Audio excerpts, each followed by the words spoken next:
আসসালামু আলাইকুম, সবাইকে রাইস ক্রিয়েশন অ্যান্ড ব্লগসে স্বাগত। আশা করছি সবাই ভালো আছেন। আলহামদুলিল্লাহ, আমিও ভালো আছি। আজকে আপনাদের সাথে শেয়ার করব বেগুন তরকারির রেসিপি। অনেকে তো অনেকবার বেগুন খেয়ে থাকেন, আমার রেসিপিতে একবার ট্রাই করে দেখবেন, আশা করছি ভালো লাগবে। প্রথমে আমি তেল গরম করে নিয়েছি সরিষার তেল, এরপরে সেই তেলে ছেড়ে দিয়েছি বেগুন। এই তেলে আমি মাছও ভেজে নিয়েছিলাম।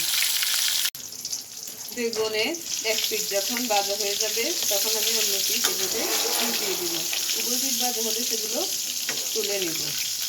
বেগুন ভাজা হয়ে গিয়েছে, এখন আমি সেগুলো তুলে নিচ্ছি। তেলে আলুগুলো ভেজে নেব। আলুগুলো লাল লাল করে ভেজে নিয়ে সেগুলো তুলে বেগুনের সাথে রেখে দেব। আলুগুলো ভাজা হয়ে গেছে, এখন আমি আলুগুলো তুলে এক সাইড করে রেখে দেব। বেগুন, মাছ এবং আলু ভাজার পর যে তেলটুকু ছিল ওখানে আমি আর একটু সয়াবিন তেল মিশিয়ে দিয়েছি। আগে কিন্তু দিয়েছিলাম আমি সরিষার তেল, এখন দিলাম সয়াবিন তেল। আমি দিয়ে দিচ্ছি পেঁয়াজ কুচি। পেঁয়াজ কুচি একটু ভেজে নেব। আদা বাটা এবং রসুন বাটা 1 চা চামচ, এগুলো পেঁয়াজের সাথে একটু মিশিয়ে নিচ্ছি। আদা, রসুন এবং পেঁয়াজ একটু ভালোভাবে ভাজা হয়ে গেলে বাকি মশলাগুলো মিশিয়ে নেব। এখন দিয়ে দিচ্ছি লবণ। আদা রসুনের কাঁচা গন্ধ চলে গিয়েছে, এখন আমি বাকি মশলা মিশিয়ে নিব। প্রথমে দিয়ে দিব আমি মরিচের গুঁড়ো। মরিচের গুঁড়ো দেওয়ার পর দিয়ে দিব আমি হলুদের গুঁড়ো।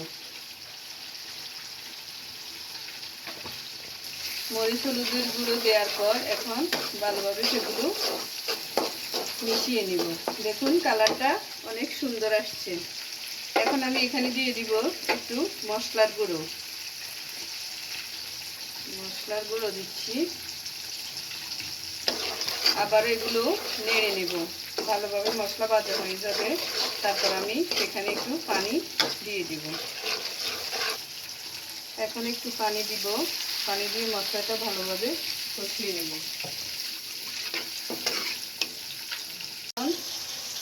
দিয়ে দিব টমেটো। টমেটোগুলো মশলার সাথে একটু গলে যাবে।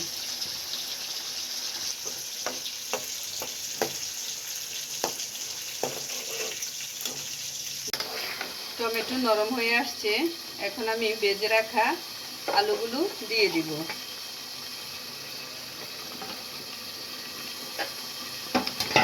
আলু দেওয়ার পর সেটা ভালোভাবে মিশিয়ে নেব। মেশানো হয়ে গেলে আমি একটু ঢেকে ফুটিয়ে নেব।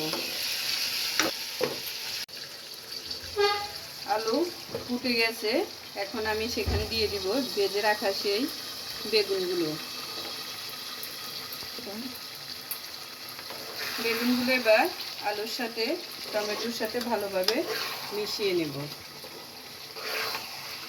কালারটা অনেক সুন্দর আসছে, দেখে একটু খেতে ইচ্ছে করছে, তাই না?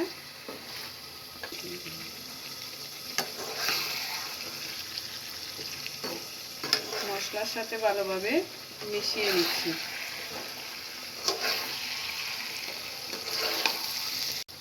মেশানো হয়ে গেছে, আমি এখন এগুলো আরেকটু ঢেকে সিদ্ধ করে নেব। আলু সিদ্ধ হয়ে গেছে, আসলে সব কিছু একটু ভেজে রেখেছিলাম, ওতে কিন্তু সময় লাগবে না। তারপরও আমি এখানে একটু ঝোল দিব। ভালোভাবে কষানো হয়ে গিয়েছে, এবার আমি দিয়ে দিব একটু গরম পানি।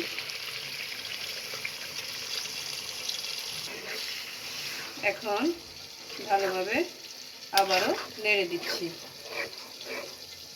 রান্না কিন্তু প্রায় কমপ্লিট। এখন আমি মাছ দিব, মাছ দিয়ে সেটা আর একটু ঢেকে রান্না করব। মাছগুলো চেপে চেপে ঝোলের ভিতরে ঢুকিয়ে দিচ্ছি, যাতে মাছেও মশলা ঢুকে যায়।